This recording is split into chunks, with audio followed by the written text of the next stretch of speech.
नमस्कार मित्रांनो, एन के गोट फार्ममध्ये सर्वांचे स्वागत. बरेच जणांनी कॉल केली की शेळीपालनामध्ये शेळीला जंतनाशक हे कधी दिले गेले पाहिजे.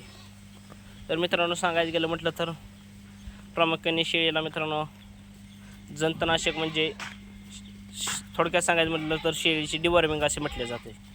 तर सांगायचं गेलं म्हटलं तर मित्रांनो, शेळीपालनामध्ये शेळीला जंतनाशक म्हणजे शेळीला मित्रांनो साधारण एक 3 महिन्यामध्ये शेळीला जंतनाशक देणं थोडंसं अत्यंत आवश्यक असतं.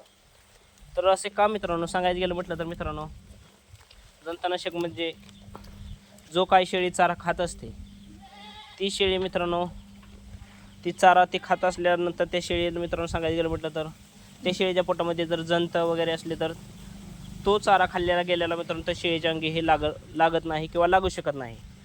तर मित्रांनो तिच्या पोटामध्ये जंत किंवा किडे काही असेल तर तो जो काही चारा खाल्ला असेल तो ते पोटामधील जंत किंवा ते किडेच खात राहत असतात. त्यामुळे शेळीच्या अंगावरती मित्रांनो चकाक येत नसते, चमक येत नसते, शेळीचं वजन होत नसतं. आणि शेळी गाभण असेल तर मित्रांनो जंत जर झाली असेल तर शेळी मित्रांनो पिल्लं वगैरे हलक्या क्वालिटीची लावत असते, हे लक्षात घ्या, कारण की पिल्लं थोडीशी लहान राहत असतात. आणि मित्रांनो जंतनाशक म्हणजे सांगायचं गेलं म्हटलं तर तुम्ही साधारण सांगायचं गेलं म्हटलं तर तुम्ही शेळी वेल्यानंतर मित्रांनो एक 10 ते 15 दिवसानंतर दिलं तर अतिशय जबरदस्त रिझल्ट येत असतो.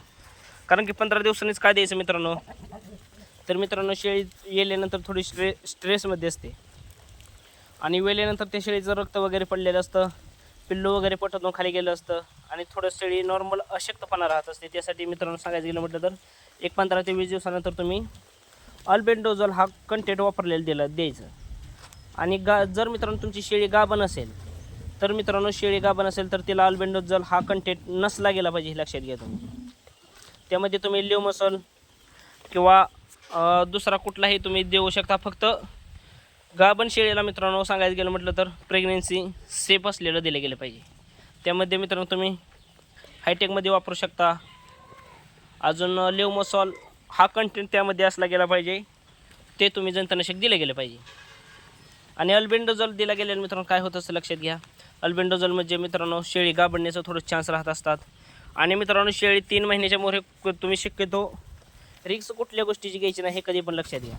3 महिन्याच्या मोहर तुम्ही शेळीला जंतनाशक देणं गाभण असले तर ते 3 महिन्याच्या मोहर तुम्ही शेळीला जंतनाशक दिलं गेलं नाही पाहिजे, लक्षात घ्या. शक्यतो मित्रांनो सांगायचं गेलं म्हटलं तर तुम्ही साधारण शेळी वेल्या गेल्यानंतर तुम्ही एक टाईम जर दिलं, एक 15 ते 20 दिवसानं फक्त थोडंसं बाहेरीतलं दिलं गेलं पाहिजे, त्याने एक नंबर रिझल्ट येत असतो. आणि सांगायचं गेलं म्हटलं तर मित्रांनो हायटेक नावाचं इंजेक्शन पण असतं, ते पण मित्रांनो डॉक्टरच्या सल्ल्याने तुम्ही 1 ml ते 1.5 ml वापरलं जात असतं, ते शेळीनुसार किंवा त्या पिल्लानुसार. ते पण दिलं तर अतिशय जबरदस्त रिझल्ट येत असतात. कारण की हायटेक इंजेक्शनमध्ये मित्रांनो सांगायचं गेलं म्हटलं तर जंतनाशकचं पण काम होत असतं. शेळीच्या सांगायचं गेलं म्हटलं तर शेळीच्या अंगावरती थोडंसं सांगायचं गेलं म्हटलं तर तिच्या अंगावर गोचीड ताप असं काही जर असेल तर मित्रांनो ते पण कवर होत असतं. शेळीच्या पोटामधील डोळ्यामधील आणि सर्दी ताप खोकला ह्यावरती सुद्धा मित्रांनो अतिशय जबरदस्त रिझल्ट गॅरंटेड मित्रांनो हायटेकचा इंजेक्शनचा रिझल्ट येत असतो. ते साधारण तुम्ही वर्षातून 2दा दिले गेले पाहिजे. आणि त्याला मित्रांनो खर्च वगैरे काही सुद्धा लागत नाही जास्त. 20 ते 30 रुपये एका शेळीला खर्च येत असतो. 10 शेळीला मित्रांनो 300 रुपये जात असतात साधारण 6 महिन्यातून एकदा. आणि दुसऱ्या 6 महिन्यातून एकदा, म्हणजे वर्षातून मित्रांनो फक्त 600 रुपये 10 शेळीला खर्च येत असतो. पण मित्रांनो अतिशय जबरदस्त रिझल्ट येत असतो, हे लक्षात घ्या. रिझल्ट म्हणजे मित्रांनो सांगायचं गेलं म्हटलं तर नंबर 1 रिझल्ट मिळत राहत असतो.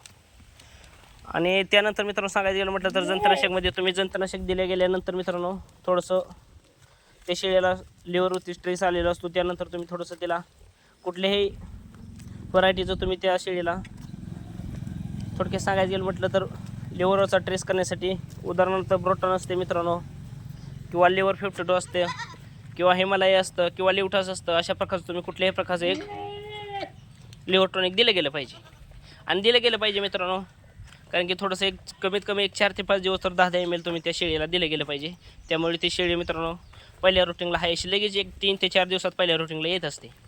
आणि जंतनाशक दिलंच गेलं पाहिजे काय मित्रांनो. आणि सांगायचं गेलं म्हटलं तर जंतनाशकचं मित्रांनो जी काय तुम्ही टाकसाल ती शेळी मित्रांनो ती शेळीच्या अंगी लागत असतं. कारण की मित्रांनो तुम्ही भरपूर प्रकारचं तुम्ही त्याला चारा देत असतात, भरपूर प्रकारचं त्याला खाद्य देत असतात, भरपूर प्रकारचं तुम्ही त्याला खुराक देत असतात आणि मित्रांनो ती खात असतात ते शेळीच्या पोटामधील जंत. तर त्यासाठी प्रामुख्याने तुम्ही साधारण मित्रांनो जास्तीत जास्त रिक्स न घेण्यापेक्षा मी तर म्हणतो मित्रांनो शेळी वेल्यानंतर 15 ते 20 दिवसांनी तिला 10 ml शेळी फक्त मित्रांनो जर अशा मोठ्या मापा शेळी असल्या तर 10 ते 12 ml दिले तर काहीही सुद्धा अडचण येत नाही. एकदा दिलं तरी काही अडचण येत नाही, कारण की गाभणमध्ये मित्रांनो 3 महिन्याच्या मोर फक्त थोडीशी रिक्स घेण्याची गरज नसते आणि घ्यायची पण नाही मित्रांनो शेळीपालनामध्ये. हे कधी पण लक्षात घ्या तुम्ही.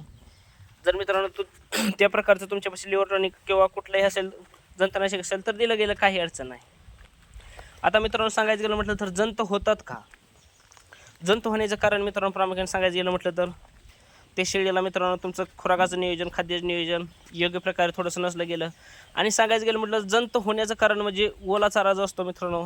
जर सांगायचं गेलं म्हटलं तर तुम्ही आता ओला चारा कुठं असतो मित्रांनो, जर आता तुम्ही सुबावळीचा पाला टाकला गेला तर आता मित्रांनो सांगायचं गेलं म्हटलं हिवाळ्यामध्ये तुम्ही कुठल्याही आपल्या महाराष्ट्रातल्या कुठल्याही वातावरणात जावा त्या सुबावळीच्या झाडावरती मित्रांनो एक 15 ते 20 दिवस थोडासा मावा पडलेला असतो, हे कधी पण लक्षात घ्या.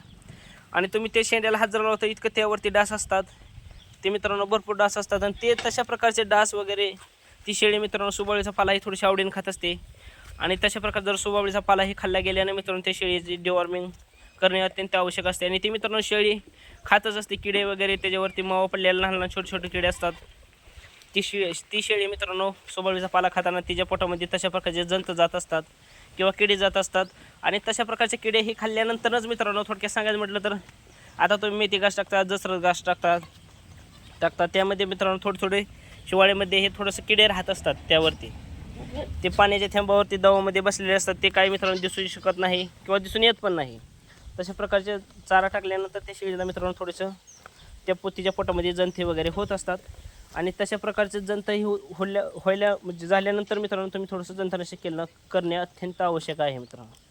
आणि त्यानंतर थोडंसं तुम्ही लिव्हर टॉनिक मित्रांनो 4 ते 5 दिवस कुठल्याही प्रकारचं दिलं तर काही सुद्धा अडचण येत नाही मित्रांनो.